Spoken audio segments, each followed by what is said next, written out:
ang kanilang pagpirma doon sa articles of impeachment.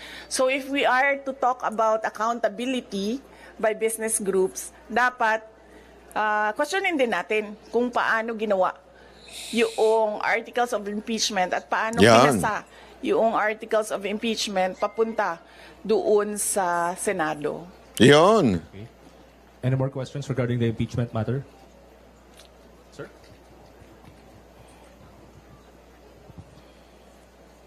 BP, good afternoon. So, haharap ka ba sa Senado dahil nag-issue sila ng summon? Hindi ko pa kasi, sir, pagkakaalam kung kinakailangan ang personal appearance. Yun ang hindi ko alam dahil hindi ko nabasa yung summons. Yung summons namin ay nandoon sa mga abogado at sila yung magdidesisyon kung ano yung gagawin doon sa summons. Okay. Ma'am, there's a phone-in question here from the Billionaire News Channel. Comment lang po dun, they are asking your comment regarding dun sa report ng OpenAI, the mother company of ChatGPT, that the PR firm of the son of Yossi Tanco, a billionaire, is behind the anti-Sara Duterte post online using ChatGPT platform. Your comment, ma'am. Oo. Actually, hindi lang yung kay Tanco, no, ang kumpanya na nagpapatakbo ng program na anti-Sara Duterte online, anti-Duterte online, no. Meron pang mga ibang kumpanya na alam namin na ganun yung ginagawa nila at alam din namin na bayad sila. Kaya ako nagsasabi lagi, no, na yung ginagawa sa akin ay threats, harassment, and intended to disqualify me from the 2028 presidential elections. Kasi tulad niyan, tingnan nyo, noon may TRICOM ba ang tawag nun? Tawag nung hearing? TRICOM. Quadcom, tapos may TRICOM for fake news and for fake news, yes. May TRICOM na for fake news. Pero kung makikita nyo, ang mga tinawag nila doon ay mga lehitimong owners ng Facebook account using their freedom of speech and... Bakit lihitim mo? Kasi una-una may mga trabaho yon, hindi lang po yon. Lahat po sila nakikita ninyong pagbumuka. Ibig sabihin, kasama po din tayo doon sa in-invite. Pero kita po yung muka. Ibig sabihin, hindi po kami nagtatago. Hindi po kami nagtatago sa mukha ng iba. Yung iba kasi, di ba, marami ngayon yung YouTube, sinisiraan lang. Tapos, wala naman silang mukha na nagsasalita. Eh, yung mga naandun, na inimbitahan, may mga mukha po yun. May mga trabaho, mga profesional. Di ba? O tayo, professional din tayo eh. Professional dancer. Professional rider. Hindi, totoo naman po may mga trabaho. Hindi, ako po talaga, honestly, ako po ay talent manager po. Ako talaga. Ayan po ang talagang tunay na profession ko. I'm by blood, talagang musikero ko. Ako po ay nag-aral ng 5 taon sa UP College of Music. Ayop, pang PhD na yan Oh, hindi nga, wala, sinabi ko lang naman nag-aral. Hindi ko naman sinabi nag-graduate. Nag-aral lang ng 5 taon. Tapos umalis na nung kumikita na. Ganun talaga buhay doon eh. Anyway, eto na nga, di ba? So, anong ibig ko lang sabihin? Tama si VP Sara Duterte dito eh. TRICOM sorry pero I think kung talagang seryoso sana kayo, edi nung huling ninyo, di sana inimbitahan ninyo yung etong mantakin mo eto naglalabas ng pera. Bakit hindi nyo alamin kung sino? Sino pa ba ang makikinabang sa pagsira sa mga Duterte at kay VP Sara Duterte? In every crime, motive is very, very important. Lagi nating tatandaan yan, di ba? Kaya nga, kahit ko sa mga pelikula, unang-unang tinitingnan pag yung bilyonaryong lalaki ang namatay. Yung kanyang asawa. Kasi nga, motive. Baka gustong kunin yung pera. Yung something like that, di ba? Motive is very important. In this situation, di ba? Imaginein mo, si VP Sara Duterte sinisiraan. Bakit sinisiraan? Para bumaba ang ratings. Bakit? Dahil sa 2028 election. Sino may motibo? Sino may dahilan? Sino may interes na gusto siyang bumagsak para sa 2028 election? Sige, magpangalan tayo. Na maaaring, hindi ko sinabing confirm. Ito'y maaari lamang. Opinion lamang. Maaring may interes na pabagsakin si VP Sara Duterte ang kanyang imahe. Walang iba kung hindi si Ontiveros. Alam naman natin, pumoporma yan ang... Sino pa? Si Romualdez. Di ba? Sino pa? Nag-aabang kayo, no? Ay, nako. Sino pa? Marami pang iba dyan. Di ba? Kung sino lahat ng nakalista doon sa survey na malapit kay VP Sara Duterte, kasama si Robredo, pwede rin.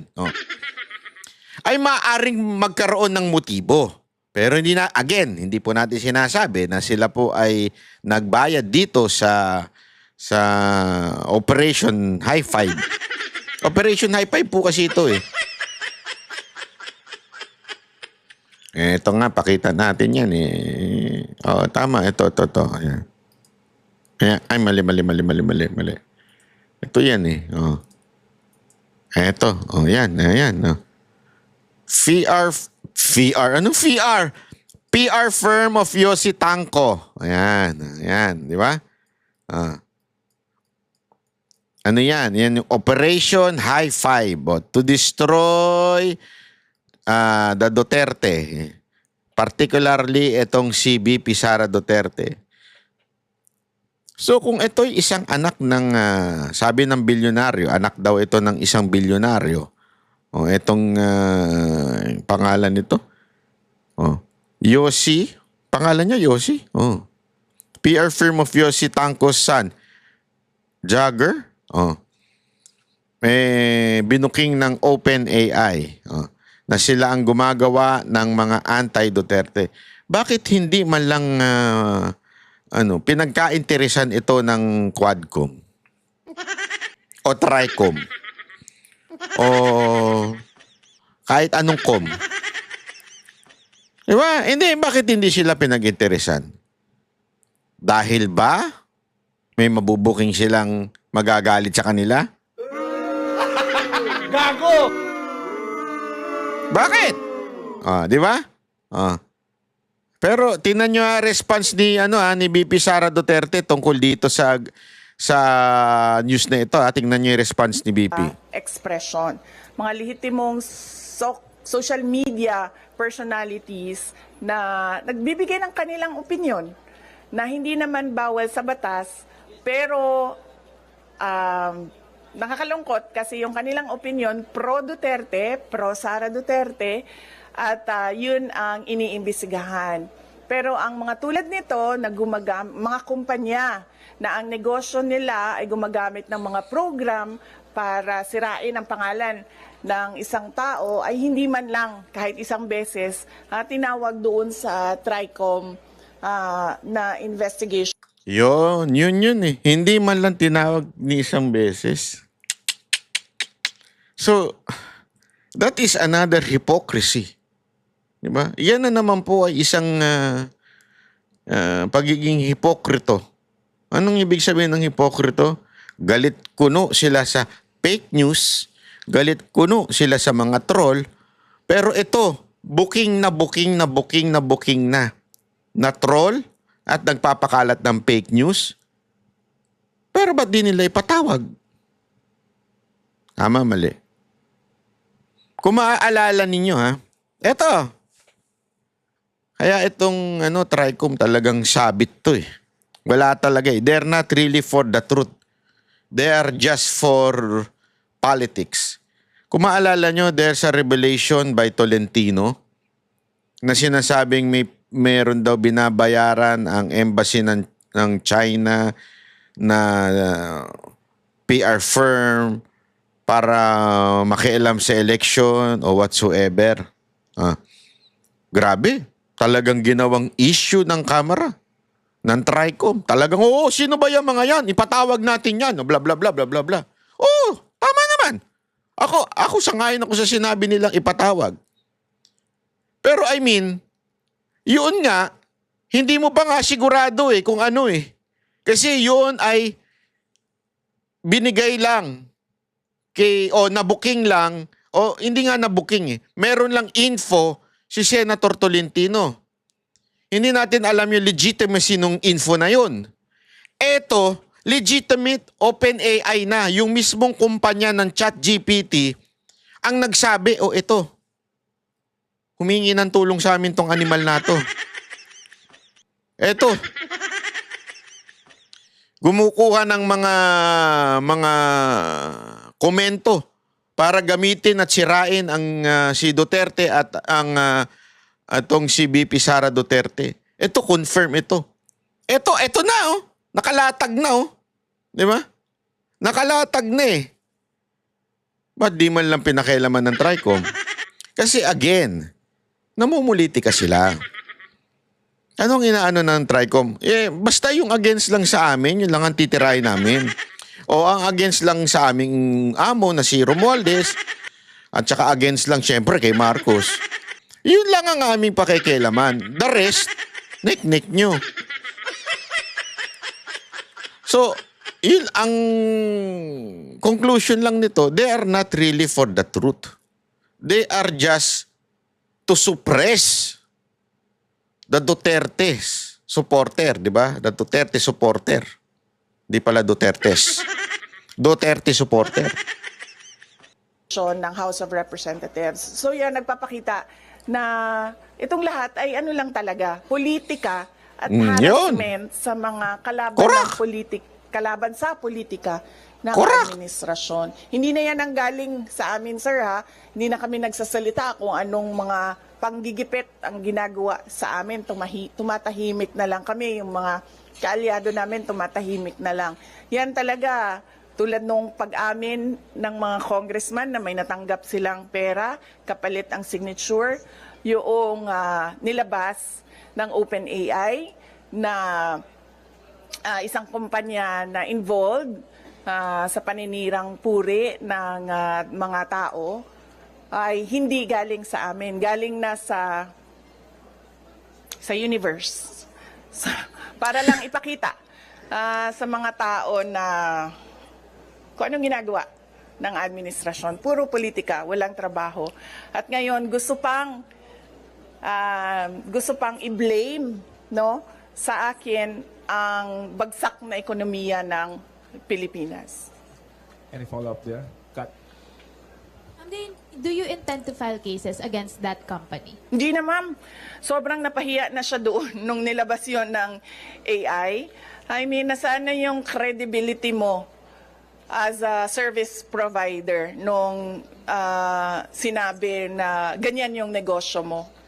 So, ano pang point na kasuhan ko siya? Nakakahiya na yung napahiya na siya doon sa nangyari. At nakita ng buong mundo yung kahihiyan na ginawa niya. Ma'am, just speaking of AI, meron pong video ngayon na shinare daw si Senator Bato and si Vice Mayor Baste claiming na it's an artificial intelligence generated AI in support of you. Your comment po doon sa nangyaring pag-share daw po di umano nung AI generated video.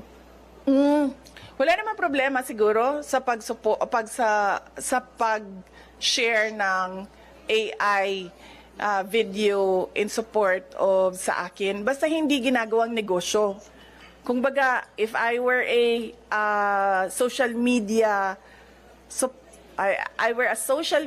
account owner and gagawa ako ng AI to support a certain personality, walang problema doon kasi hindi ko naman siya ginagawang negosyo eh. Hindi ko naman binibenta sa mga tao yung produkto ko eh. No more questions on that topic.